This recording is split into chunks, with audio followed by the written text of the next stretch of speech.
What would you do if the only inheritance left to you was a ghost? Not a spirit in white sheets, but a memory of a man swallowed by the sea, leaving behind nothing but debts and a daughter with his same stubborn jawline. For Eleanor Shaw, arriving in the raw, salt-scoured town of Port Blossom on the Oregon coast, this was not a question, but a reality. She had bought a ticket as far west as her last few dollars would carry her, chasing the edge of a continent because there was nowhere else to go. Her father, Captain Thomas Shaw, had gone down with his ship, the Mary Ann, in a squall off the Aleutians, and with him went their home, their future, and the last of Eleanor's childhood. She was 22, but her eyes held the kind of ancient weariness a person earns only by watching everything they love turn to water and mist. The town of Port Blossom was little more than a muddy street, a general store, a saloon, and a collection of gray, weathered houses that seemed to be in a constant state of surrendering to the relentless wind. It was a place people washed up, not a place they chose. And there, half a mile down the coast, was the town's own monument to failure, a beached and broken thing that mirrored the ruin in her own heart. It was a whaling bark, the Leviathan, thrown ashore in a winter storm a decade prior and left to rot. Its great ribs were exposed like the skeleton of a prehistoric beast, its masts snapped, its hull listing at an impossible angle against the dunes. The townsfolk spoke of it with a mixture of pity and contempt, a landmark of defeat. But Eleanor, standing on the bluff with the wind tearing at her plain wool coat, saw something else. She saw a finality, a vessel that could not sink any further, a place that had already met its end and was still, somehow, there. The sale was a joke, a formality for clearing a derelict property from the county ledgers. But what she would eventually find, locked away in its silent, forgotten heart, would not only rewrite her own story, but would solve a mystery that the great maritime houses of San Francisco and Boston had long since abandoned. Settle in, and let us tell you the story of the girl who bought a graveyard and found a harbor. Eleanor Shaw walked into the Port Blossom County Clerk's office the next morning. The room smelled of damp paper and stale pipe smoke. A pot-bellied stove in the corner fought a losing battle against the chill that seeped through the window panes. Behind a heavy oak desk sat a man with a face like a clenched fist, Silas Croft. He was the town's foremost citizen, which meant he owned the lumber mill, the fish cannery, and the mortgage on half the homes on the main street. He was not the clerk, but his presence filled the small room, leaving little air for anyone else. The actual clerk, a nervous man named Peters, flinched when Eleanor spoke. "I've come to inquire about the wreck," she said, her voice quiet but clear. "The whaler, south of town." Croft let out a short, barking laugh. He didn't bother to look at her, instead addressing Peters as if she weren't there. "See, Peters? The gulls aren't the only scavengers the tide brings in. What's your name, girl?" "Eleanor Shaw." The name fell into the silence. Croft's eyes narrowed, a flicker of recognition. "Shaw? You're not Tom Shaw's girl? The one who lost the Mary Ann?" Eleanor's chin lifted. "I am." "Heard about that," Croft said, his tone dripping with false sympathy that was sharper than any insult. "A fool's gamble in a winter sea. Seems running aground runs in the family." He gestured dismissively toward the window. "That pile of splinters. The town's been trying to get rid of it for years. It's a hazard, an eyesore. I've made an offer for the land once it's cleared." He finally turned his gaze on her, a cold assessment. "What would a slip of a thing like you want with it?" "I want to buy it," Eleanor stated, her hands clasped tight in front of her to still their trembling. Peters shuffled some papers, avoiding Croft's glare. The deed is for salvage rights, Miss Shaw. It's $10. To take possession of the vessel and its contents, and the responsibility for, well, for its disposal. $10. It was nearly the last of her money. It was everything. Croft laughed again, louder this time. $10 to own the biggest pile of rotten firewood on the coast. A girl playing captain of a ghost ship. Eleanor met his gaze without flinching. I'll take it. She counted out the coins onto the dusty desk, each one landing with a soft, final clink. Peters hastily filled out the deed, his pen scratching in the quiet room. He slid the paper toward her. Her signature was firm, the ink stark against the page. She was now the owner of the Leviathan. As she turned to leave, Croft's voice followed her. You'll be back in a week, begging for a job gutting fish at my cannery. That ship is a tomb, always has been. Eleanor didn't reply. She walked out into the gray coastal light, the deed clutched in her hand, the weight of her decision settling upon her like a shroud, or perhaps a sail. What do you think drove her to make such a choice? Was it desperation, a fool's hope, or something deeper, an instinct that only she could hear? What secret could possibly be hiding in that rotting wood, a secret worth more than a lifetime of scorn? Let us know your thoughts in the comments below, and be sure to subscribe for more stories of forgotten history and unlikely courage. Now let's get back to Eleanor, as she faced the town that had already condemned her. The news of the purchase spread through Port Blossom like wildfire on a dry wind. It was the most amusing thing to happen all season. The fishermen mending their nets on the docks would stop and chuckle as she passed. The women at the general store would fall into a sudden pointed silence, their whispers following her out the door. She was the shipwreck heiress, a figure of pity and ridicule. They saw a young woman, plainly grieving, chasing a fantasy. They saw her father's folly reborn in her. Only one person showed her any kindness, Jacob Vance, a man whose weathered face was a map of his years at sea, had served as first mate under her father a decade before. He found her on the edge of town, loading a small handcart with the few provisions she could afford. He didn't speak of the ship. He just placed a heavy canvas sack at her feet. Some things you'll need, he said, his voice a low rumble. Inside was a coil of good rope, a heavy hammer, a pry bar, and a sealed tin of kerosene. The coast is a hard place to be alone, Eleanor. I'm not alone, she said, her hand resting on the head of a scruffy dog that had attached itself to her on the road into town, astray as lost as she was. She'd named him Scupper. Jacob nodded, understanding she meant more than the dog. Your father was a good man. He saw value where others only saw risk. He looked toward the distant, broken silhouette of the Leviathan. Be careful out there. Some things are best left to the sea. His kindness was a small, warm ember in the cold wind of the town's judgment. Later that day, as dusk began to bleed purple and orange across the sky, Eleanor encountered another of the town's fixtures. An old sailor named Barnaby Finch sat on a piling, whittling a piece of driftwood into the shape of a gull. He had eyes the color of the deep ocean and was said to be half mad from his years on whaling ships. He watched her as she stood looking out at her impossible purchase. He didn't mock her. He didn't even smile. He simply stopped his whittling, his knife still. When he spoke, his voice was thin and reedy, like the cry of a shorebird. They all think you bought a wreck, he said, not looking at her, but at the ship.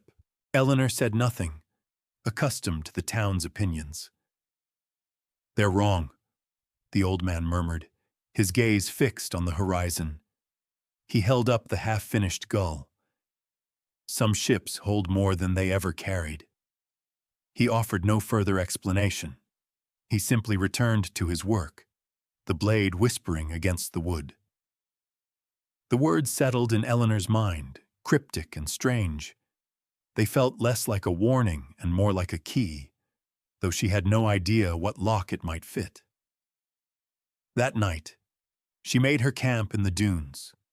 Scupper curled at her side, the deed to the Leviathan tucked safely in her coat. The town was behind her, a cluster of judgmental lights. Ahead of her lay the immense, dark shape of her inheritance, a silent challenge against the star-strewn sky. The next morning, Eleanor began the journey to her new home. It was less than a mile, but it felt like crossing an ocean. The sand was soft and deep, pulling at her boots with every step. The handcart, laden with her meager supplies and Jacob's gifts, was a stubborn beast, its wheels sinking into the ground. A cold mist rolled in off the Pacific, shrouding the world in a damp, gray silence. It clung to her hair and her coat, and the only sounds were the rhythmic crash of waves on the shore and the panting of Scupper beside her. As she drew closer, the true scale of the Leviathan became apparent. It was not just a ship, it was a mountain of wood. It rested on its side, tilted at a drunken angle, its exposed flank bleached bone-white by years of sun and salt. The hull was breached in a dozen places, the ocean washing in and out of its belly with each high tide. It smelled of brine, of decay, of the deep, sad rot that consumes things the sea has finished with. A profound sense of doubt, cold and heavy as the mist, settled over Eleanor. Croft's words echoed in her mind. A tomb. Had she made a terrible mistake? Had her grief clouded her judgment, leading her to trade her last dollars for a monument to failure? Scupper seemed to feel it too. He whined softly, pressing against her leg, his eyes fixed on the wreck. She knelt and ran a hand over his rough coat. "It's all right, boy," she whispered, though she wasn't sure if she was reassuring him or herself. "It's ours now." She found a place where the hull had splintered open, creating a jagged doorway. Stepping inside was like entering a cathedral of ruin. Great beams, thick as a man's chest, soared up into the gloom. Light filtered through cracks in the deck above, illuminating swirling dust motes and the iridescent sheen of damp on the wood. The main hold was a cavernous space, littered with the debris of a decade, but toward the stern, she found the forecastle, the crew's quarters. It was higher on the incline and mostly dry. Bunks were still fixed to the walls, skeletal and bare. It was here she decided to make her shelter. Her first night aboard the Leviathan was a long one. The ship was not silent. It groaned and creaked with every gust of wind, the timbers settling with sighs and shrieks like a living thing in pain. The tide whispered as it flowed in and out of the hold below. Eleanor lay wrapped in her blanket, Scupper a warm weight at her feet, and listened. She listened to the voice of the ship. It spoke of long voyages, of storms and sun, of the vast, lonely emptiness of the sea. It was a language her father had known, and as she lay there in the belly of the ruined whaler, she felt a strange sense of peace. She was not in a tomb. She was in a place of rest, and as sleep finally took her, she dreamt of the sea, not as a thief, but as a keeper of secrets. In the days that followed, Eleanor began to learn the ship's geography. She moved with a careful patience, her hands tracing the lines of its construction, her boots learning the safe and rotten places on the deck. Her primary goal was survival, finding salvageable timber to patch her small section of the forecastle, collecting brass fittings and copper sheathing that might be traded for flour and salt pork in town. Most of the ship was a loss, ravaged by water and time. The galley was a ruin of rusted iron, the hold a slurry of sand and seawater. But the stern, where the captain's and officers' quarters were, sat highest on the beach. The great cabin, however, was sealed tight. The heavy oak door was swollen shut in its frame, defiant against her efforts with the pry bar. It was a lock time itself had set.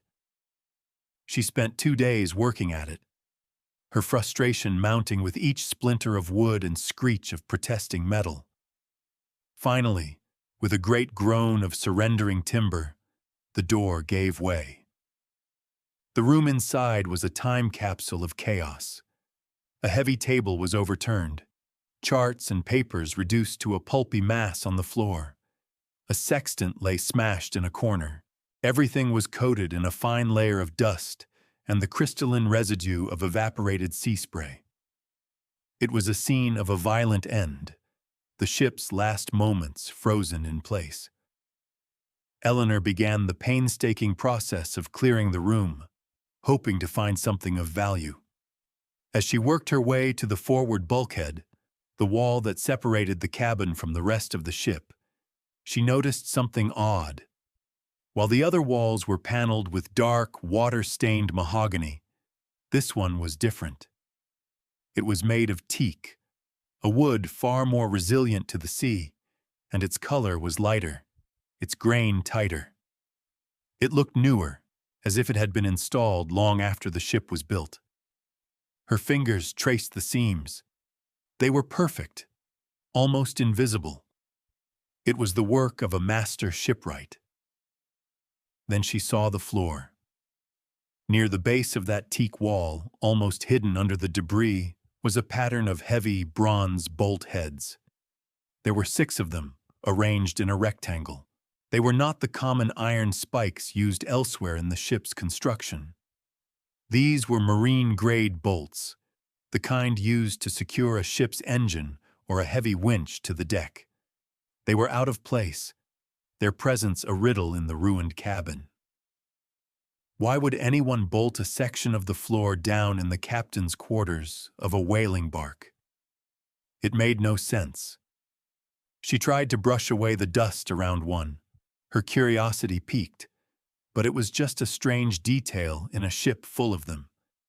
She had work to do, shelter to build. She set the mystery aside, but her mind kept returning to it. The teak wall and the 6 bronze bolts, a quiet anomaly in the heart of the wreck. Weeks turned into a month. Eleanor's life found a rhythm dictated by the tides and the light. She rose with the sun, her days filled with the ache and satisfaction of physical labor. She worked with a quiet, relentless determination that was her truest inheritance from her father. Using the tools Jacob had given her, she slowly transformed her small corner of the Leviathan. She patched the walls of the forecastle with salvaged planks, creating a snug, dry room. She built a small stove from a rusted barrel and a length of salvaged pipe, and its warmth became the heart of her new home.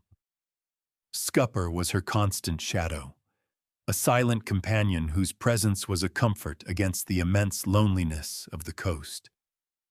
He would lie on a pile of old canvas watching her work, his tail thumping softly whenever she spoke to him.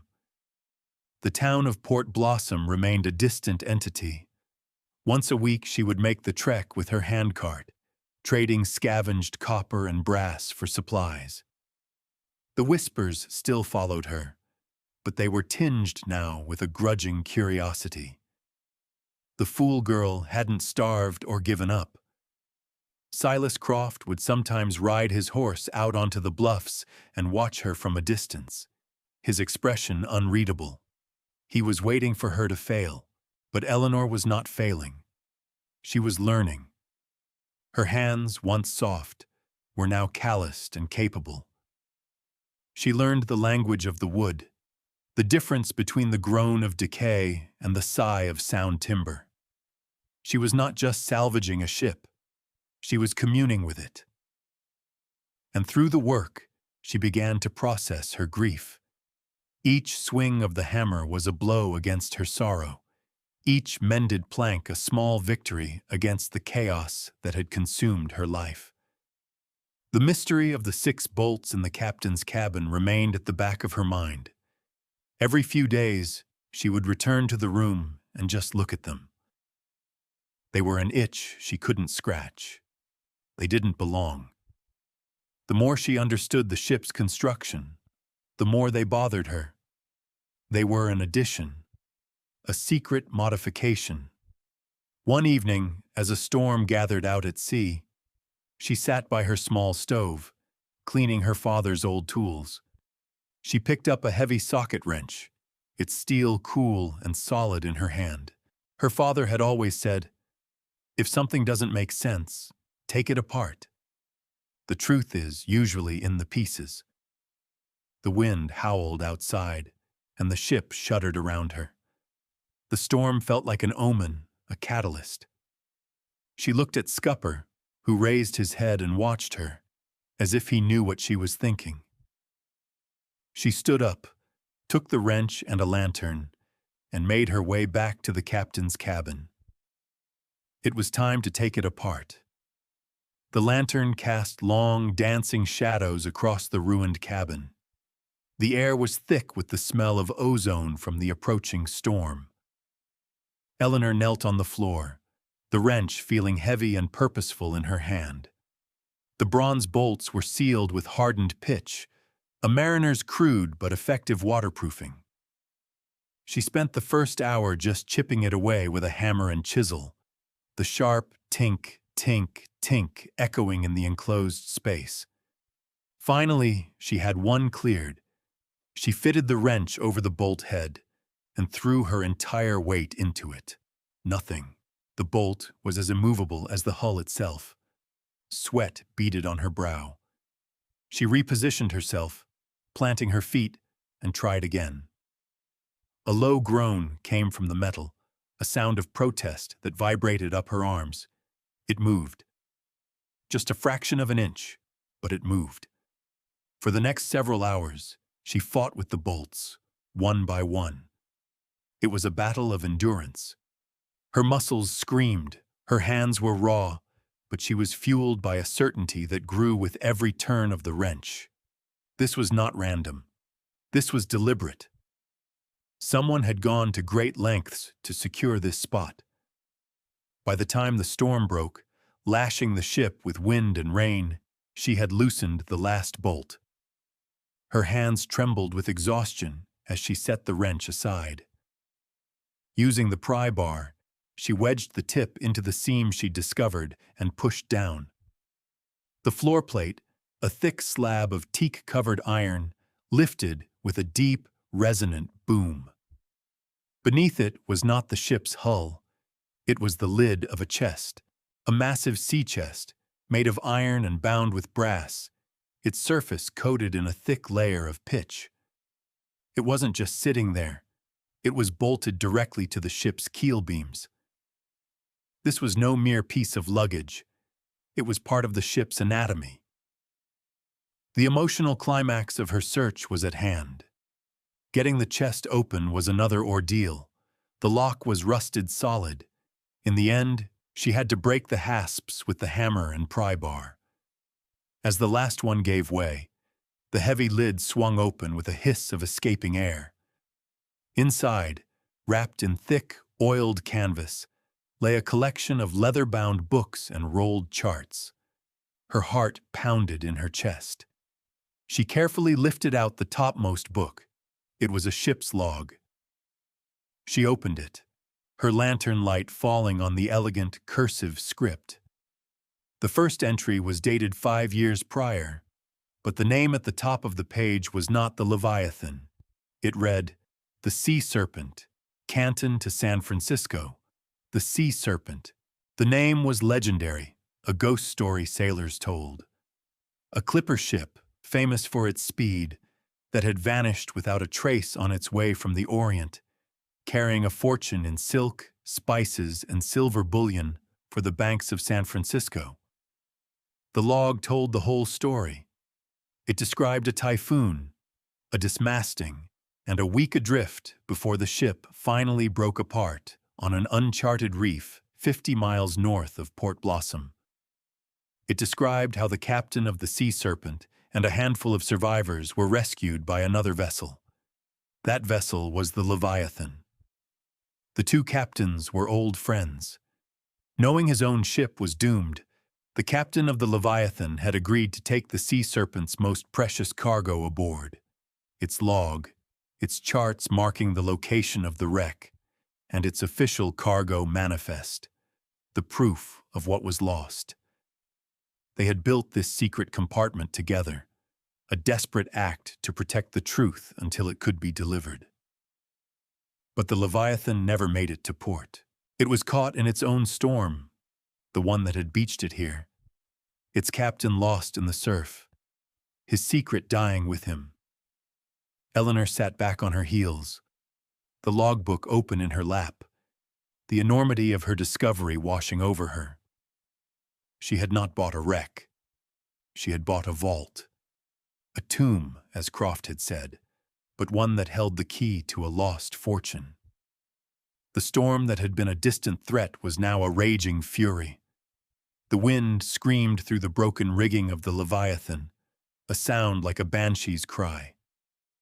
Rain came down in horizontal sheets, and the sea churned into a white froth, clawed at the dunes, reaching for the ship. Eleanor had moved the precious contents of the chest to her dry quarters, her mind still reeling.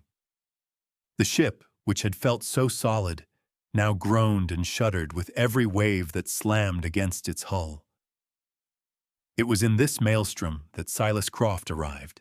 He rode up on his horse, drenched and furious, his face a mask of rage. "You foolish girl!" he bellowed over the wind, his voice barely audible. "I told you this thing was a death trap. The tide is turning. It'll break the ship apart. Get out of there before you drown." He wasn't concerned for her safety.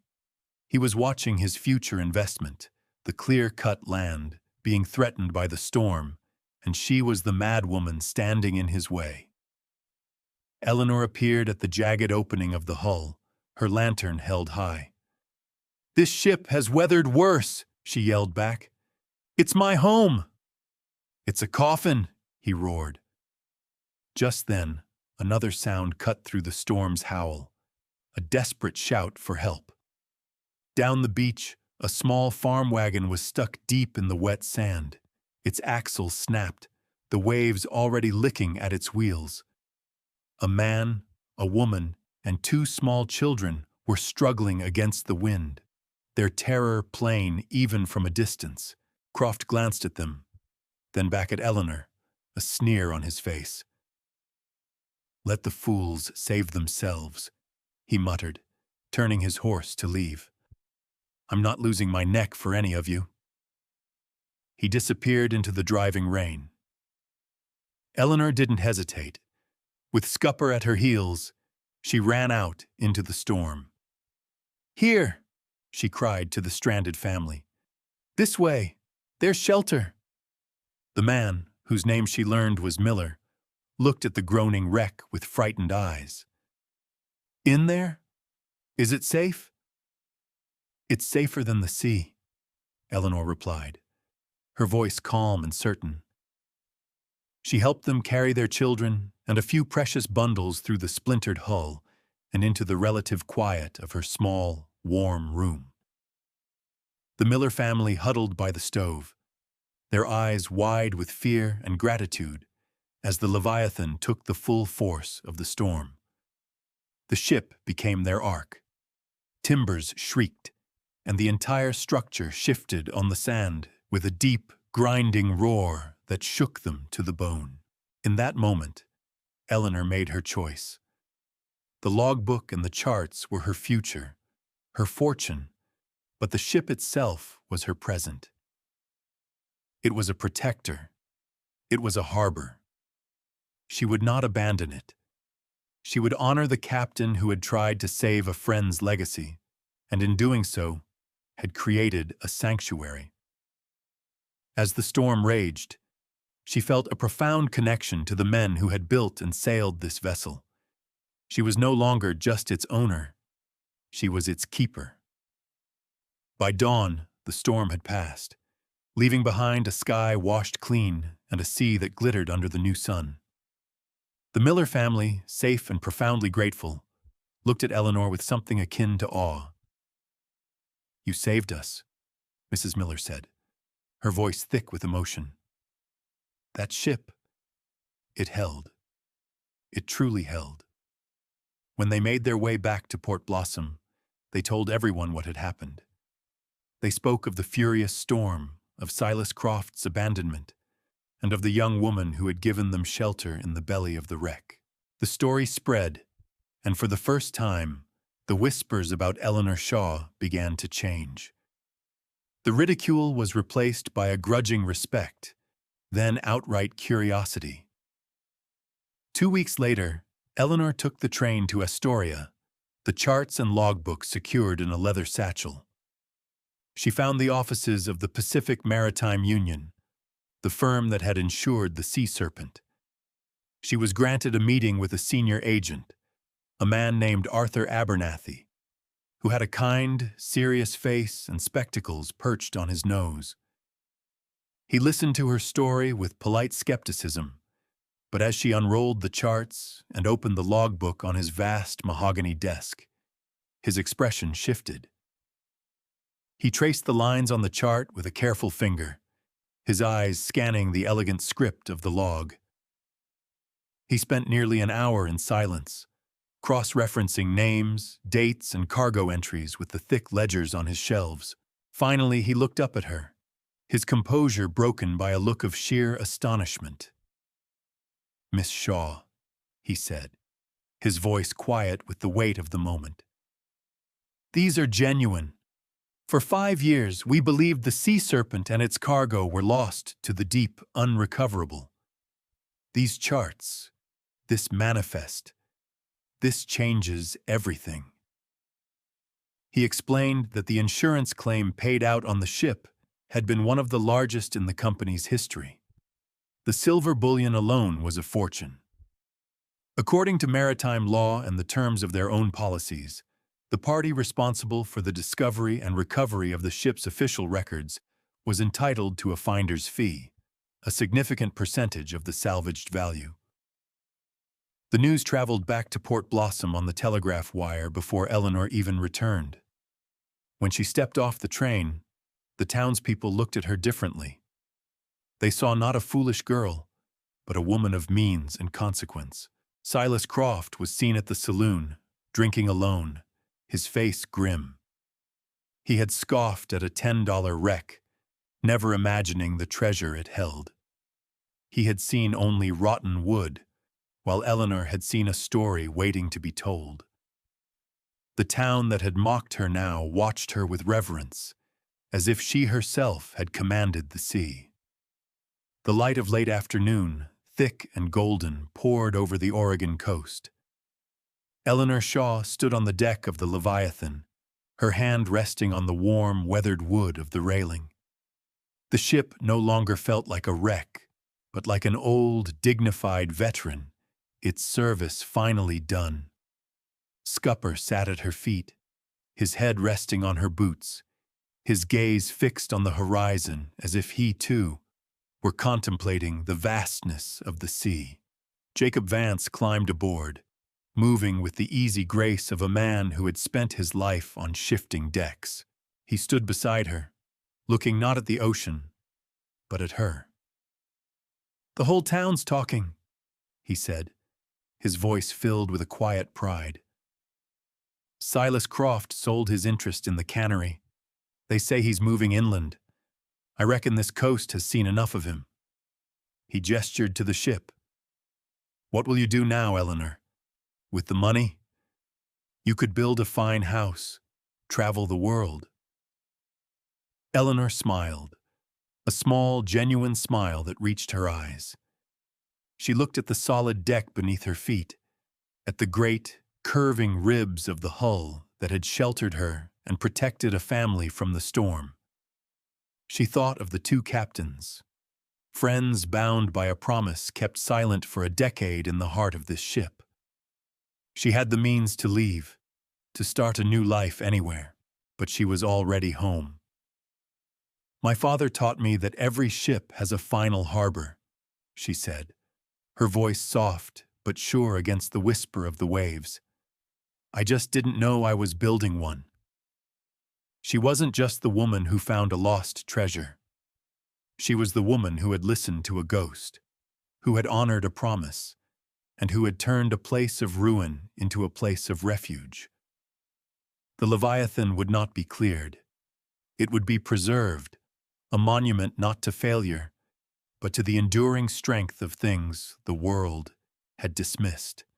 Thank you for joining us for this story of quiet conviction and the treasures that lie waiting in the most unlikely of places. If you were moved by Eleanor's journey, please give this video a like and share your thoughts in the comments below. Don't forget to subscribe to our channel for more tales of history, hope, and the remarkable spirit of those who refuse to give up. We'll see you next time.